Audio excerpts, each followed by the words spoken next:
Welcome to the Leo.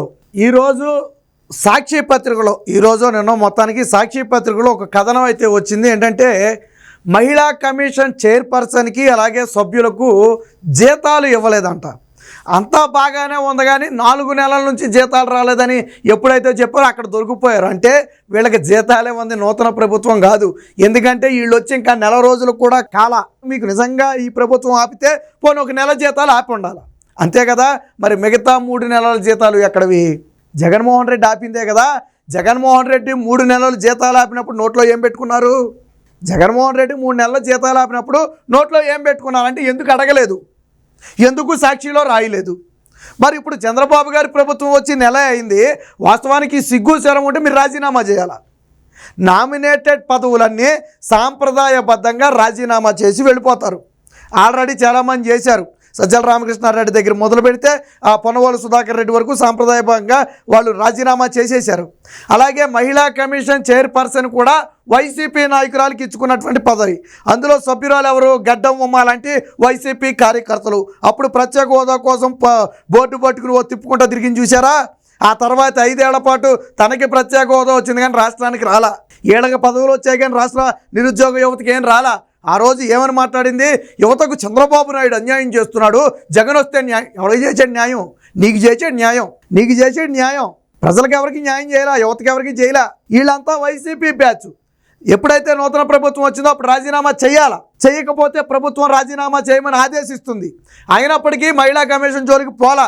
సర్లే పోనే, ఏదో ఇచ్చారు కదా అనుకున్నారో మరి ఏమో తెలియదు, కానీ మహిళా కమిషన్ జోలికి పోలా. మిగతా వాటిలో పదవులన్నిటికీ రాజీనామాలు చేయాలని ఆల్రెడీ చీఫ్ సెక్రటరీ సర్క్యులేషన్ జారీ చేశారు.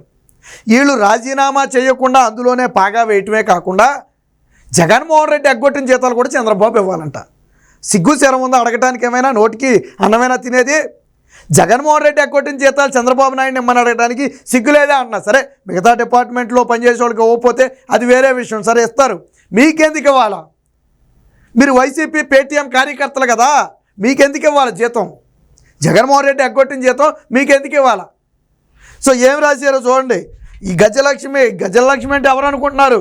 జగన్మోహన్ రెడ్డి ఎలాంటి వ్యక్తిని తీసుకొచ్చి మహిళా కమిషన్ చైర్పర్సన్ చేశాడో నేను అది కూడా చూపిస్తా, చివరిలో చూపిస్తా. ముందు ఇక్కడ చూడండి. మహిళా కమిషన్కు వేధింపులు అంటే ఏం వేధింపులు? నేను గిచ్చారా గిల్లారా వచ్చి? ఏం వేధించారు? అసలు నీ జోలికి ఏ అధికారైనా వచ్చాడా? ఏమని రాశారు ఇక్కడ? చైర్పర్సన్ సభ్యులకు వేతనాలు నిలిపివేత, అదే వేధింపులు వీళ్ళకి. ఇక టీఏ-డిఏలు ఆఫీసు నిర్వహణ ఖర్చులు ఇవ్వకుండా ఇబ్బందులు. మీరు తినే ఆఫీసులో కూర్చుంటే టీఏ-డిఏను ఆ నిర్వహణ ఖర్చులు ఇవ్వాలి. నూతన ప్రభుత్వం వచ్చిన తర్వాత కూడా 2-3 అత్యాచారాలు జరిగాయి, లేకపోతే మహిళల మీద దాడులు జరిగాయని మీ సాక్షిలో రాశారు కదా. ఈ మహిళా కమిషన్ చైర్పర్సన్ ఎక్కడ పోయింది? బతికే ఉందా? మామూలు బతికే ఉంది కదా. మరి నూతన ప్రభుత్వం వచ్చిన తర్వాత కూడా మహిళల మీద ఘటనలు జరిగాయని నీ సాక్షిలో రాసుకున్నావు. ఒకవేళ అది అబద్ధం అయితే నీ సాక్షిలో రాసింది అబద్ధమని ఒప్పుకోవాలా? మరి ఎందుకు వెళ్ళాలా పరామర్శకి? హోంమంత్రి వెళ్ళింది, మహిళా మంత్రులు వెళ్ళారు, అధికారులు వెళ్ళారు, కొంతమందిని పట్టుకున్నారు, వాళ్ళకి సత్వర న్యాయం చేస్తున్నారు. మహిళా కమిషన్ చైర్పర్సన్ కానీ సభ్యులు కానీ ఎక్కడ తిని తొంగున్నారు? ఎందుకు బయటికి రాలా? అంటే మీరు ఏం జరిగినా బయటికి రాకపోతే మీకు టీఏలు ఆఫీసు నిర్వహణ ఖర్చులు, టీ ఖర్చులు, భోజనం ఖర్చులు ఇవ్వాలా? అవి మీకు ఇవ్వాలా? మీరు స్వచ్ఛందంగా రాజీనామా చేసి వెళ్ళిపోవాలా? అది జగన్మోహన్ రెడ్డి ఇచ్చినటువంటి పదవులు అవి. మీరేమీ అధికారికంగా సంపాదించుకున్నటువంటి పదవులు కాదు అవి. మీరేమో ఐఏఎస్ ఐపీఎస్లు కాదు. మీరు రాజీనామా చేయాల్సింది పోయి చెయ్యకపోగా, కమిషన్లో నుండి ఈ రోజుకి నెల రోజులైతే బయటకు రాకపోగా, నువ్వు మహిళా కమిషన్ చైర్మన్ హోదాలో వెళ్ళి చంద్రబాబు గారిని గెలిచావా? పుష్పగుచ్చం ఇచ్చావా? హోంమంత్రిని గెలిచావా? పుష్పగుచ్చం ఇచ్చావా? మరి నువ్వెక్కడ పాటించావు సాంప్రదాయాలు, విలువలు? మరి జీతం ఇవ్వలేదని ఎలా అడుగుతావు నువ్వు? అడగటం. వేతనాలు అడిగితే రాజీనామా చేసి వెళ్ళిపోవాలని అధికారులతో సలహాలట. మిమ్మల్ని ఉండనివ్వమంటూ ఓ అధికారి బెదిరింపంట. ఓ అధికారి ఎందుకు? ఆ పేరు రాయి. నిజంగా వీళ్ళని ఎవరైనా బెదిరించుంటే తప్పులేదు, నీ పత్రికే కదా, పేరు రాయి. ఎందుకు రాయలా? ఎందుకు రాయలేదంటే ఎవడో బెదిరించలా. ఇదిగో పలానా సెక్షన్లో పలానా అధికారి బెదిరించాడు, పేరు రాయి.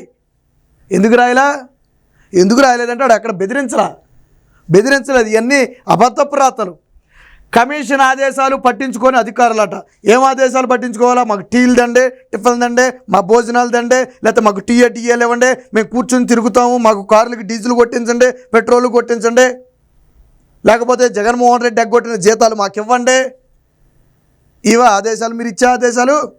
నువ్వు ఈ రోజుకి రాష్ట్రంలో బయటికి రాకుండా ఏం ఆదేశాలు ఇచ్చావు?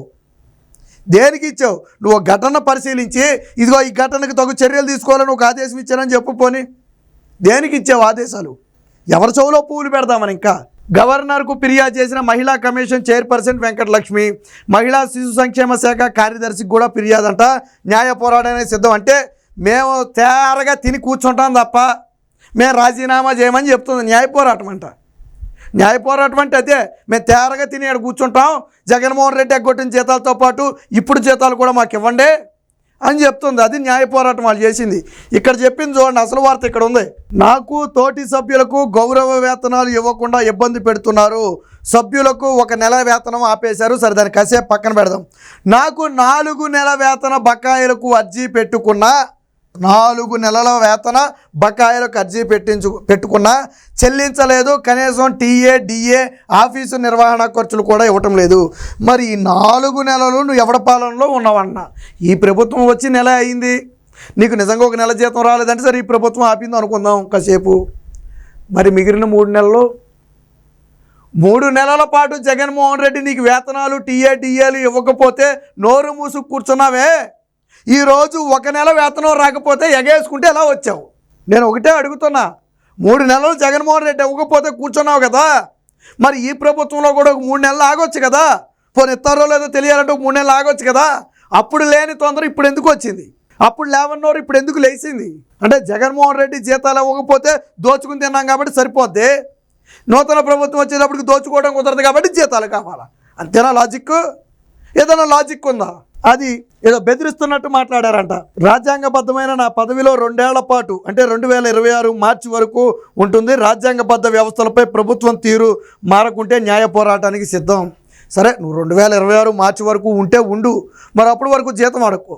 జగన్మోహన్ రెడ్డి జీతం ఇవ్వకపోతే నువ్వు సేవ చేసిన దానివి, ఈ ప్రభుత్వం జీతం ఇవ్వకపోయినా నువ్వు సేవ చేయి. ఆ రోజు నీకు జీతాలు ఇచ్చి ఈ రోజు ఇవ్వకపోతే నువ్వు మాట్లాడాలా? ఇక ఈ మహిళా కమిషన్ చైర్పర్సన్ ఇన్ని పత్తిత్తి బోవులు చెప్పింది కదా, న్యాయ పోరాటం లేకపోతే ఉద్ధరించేస్తాం, అది చేస్తాం, ఇది చేస్తామని. ఇక్కడ భోగోతం కూడా చూపిస్తా చూడండి, మనకు భయం ఏముంది? ఆవిడ ఒకసారి హెడ్డింగ్లు చూడండి. రే ముసల్నా కొడక, జగన్పై ఇష్టం వచ్చినట్లు వాగుతున్నావు, దమ్ముంటే తిరుపతి రారా, చెప్పు తెగేలా కొడతాం, పచ్చ బ్యాచ్ను ఉతికి ఆరేసిన జగన్ అభిమాని. ఈవిడదే వీడియో. రెండోది, మల్లెపూల యామిని అంటూ ఘోరంగా తిట్టిన జగన్ ఫ్యాన్. మహిళలను నీచంగా మాట్లాడి మహిళల మాన ప్రాణాల గురించి చులకన చేసి మాట్లాడిన ఇలాంటి ఒకదాన్ని తీసుకొచ్చి మహిళా కమిషన్ చైర్పర్సన్ చేశారు. ఎస్, ఇలాంటి దాన్ని తీసుకొచ్చి మహిళా కమిషన్ చైర్పర్సన్ చేస్తే వీళ్ళు మహిళలను వదిలేస్తారా? ఇతరులకు రంకులు అంటగట్టి మాట్లాడే వీళ్ళు మహిళా కమిషన్ వదిలేస్తారా? రాష్ట్రంలో మహిళలను వదిలేస్తారా? అది మహిళా కమిషను. ఒరేయ్, నీవి అవి కోసివేసి కాకులు గెద్దలకు వేయాలరా, నీది ఒక బతికేనా అంట పవన్ కళ్యాణ్ని. మరి ఆడదాన్ని ఆడది అని మీరంటే, నేనైతే మరి ఈవిడ ఆడదని నేను అనలేను. ఇప్పుడు ఏదో మాట అనొచ్చులే కానీ మళ్ళీ ఏడుస్తారు వీళ్ళు. ఇలాంటి మాటలు ఎన్ని మాట్లాడినా పర్లా, పుసుకుని మనం ఏదన్నా మాట్లాడామనుకోండి, అదిగో మహిళలను కించపరిచేశారు, అదిగో మహిళల మీద వీళ్ళు దాడి చేశారు. మళ్ళీ ఎందుకు మనకే తలనొప్పి ఎందుకు? చెప్పుతో కొడతా కోవర్ట్ అంటే రాధాకృష్ణ, నువ్వు మగాడివైతే నా వీడియో ప్లే చేయరు. ఏం వీడియో ప్లే చేయాలా? నీ టీవీలో నా వీడియో ప్లే చేయంట. ఏం వీడియో ప్లే చేయాలా? నువ్వు మగాడివైతే అంట. మగతనము మగాళ్ళే తప్ప మనకి వేరే మాటలే రావు. పచ్చి బూతులు, వాచ్ విత్ ఇయర్ ఫోన్స్ అంట, పచ్చి బూతులు ఆ టీడీపీ మీద అనుకుంటా. ఎవడిదిరా బైబుల్ పార్టీ, పక్క రాష్ట్రం వాడివని చెప్పి అది బోడి అనురాధ నోరు అదుపులో పెట్టుకో, పిచ్చి పిచ్చిగా వాగితే నీ విగ్గు ఊడిపోద్ది. జగన్ చేతులు ఎత్తేయటం ఏంట్రా విగ్గురాజు, నీకు దమ్ము ధైర్యం ఉంటే రాజీనామా చేసిగలరు. ఇది ఈవిడ ఘనకార్యం. ఇది ఇగో లక్ష్మీ గజ్జల. చంద్రబాబు నాయుడు పరామర్శలో భాగంగా పవన్ కళ్యాణ్పై అత్యాచారం చేశారా? ఎవరైనా మరి నాయుడు ఎందుకు పరామర్శకు వెళ్ళాడు? గతంలో రాహుల్ గాంధీ పార్క్ హయాత్లో ఉంటే కోడల్ని ఒంటరిగా పంపాడు. రాజకీయ అవసరాలకు ఇప్పుడు పవన్ కళ్యాణ్ని ఒంటరిగా నాయుడు కలిశాడు. ఎట్టకేలకు దత్తపుత్రుడిని చేరుకున్న దత్త తండ్రి. ఇలాంటి నీచమైన నికృష్టమైన వ్యాఖ్యలు రాసిన దాన్ని మహిళా కమిషన్ చైర్మన్ అంటారా, చైర్పర్సన్ అంటారా? ఇలాంటి వాళ్ళని ఉండాలా? తరిమి కొట్టొద్దు. మరి ఈ ప్రభుత్వం ఇంకా ఎందుకు ఉందో నాకైతే అర్థం కాల. ఇలాంటి నీచమైన నిజంగా హుందాగా ఉన్నటువంటి వ్యక్తి అయి ఉండే వైసీపీ పార్టీకి చెందిన వాళ్ళైనా సరే ఆ పదవికి ఉన్నటువంటి గౌరవాన్ని ఇచ్చి వదిలేస్తాం. మనం పార్టీలతో సంబంధం లేకుండా పనిచేయాలి వాస్తవానికి అక్కడికి వెళ్ళాక. ఏది నీ హుందాతనం ఇదా? ఇలాంటి దాన్ని నెత్తినెక్కించుకుని మళ్ళీ సాక్షిలో వార్త రాయటం. ఎప్పటికైనా ఇలాంటి వాళ్ళని పూర్తిగా తరిమేయాలి. ఇంకా చాలామంది ఉన్నారు కమిషన్ సభ్యులు. గడ్డం ఉమ నాడు ప్రతిపక్షంలో జగన్మోహన్ రెడ్డి ఉన్న సమయంలో అబ్బబ్బబ్బబ్బ ఏమి డ్రామాలే నాయనా. ఆ తర్వాత ఇప్పటి వరకు ప్రత్యేక హోదా కోసం నోరు తెరుతాడు. ఈవిడికి వచ్చింది హోదా, గడ్డం ఉమాకి సభ్యురాలు పదవి ఇచ్చారు, కానీ ప్రజలకు మాత్రం ఏమీ రాలా. మరి 5 ఏళ్ల పాటు నోరు మూగబోయింది, ప్రత్యేక హోదా అనే పదమే లేదు. ఇలాంటి వాళ్ళని తీసుకొచ్చి జగన్మోహన్ రెడ్డి మహిళా కమిషన్లో కూర్చోబెట్టారు. తక్షణమే వీరందరినీ కూడా తొలగించి వెంటనే మహిళా కమిషన్లో నూతన సభ్యుల ద్వారా ఒక ఉన్నతమైన వ్యవస్థను ఏర్పాటు చేయాలా. నిజంగా మహిళలకు, రాష్ట్రంలో మహిళల భద్రతకు చర్యలు తీసుకునే విధంగా ఉండాలి తప్ప ఇలా బూతులు లెగిస్తే నీతులు చెప్పి మాట్లాడితే బూతులు మాట్లాడే ఇలాంటి వాళ్ళు ఖచ్చితంగా ఆ కమిషన్లో ఉండకూడదు. కాబట్టి తక్షణమే వీరందరినీ కూడా తొలగించాలి.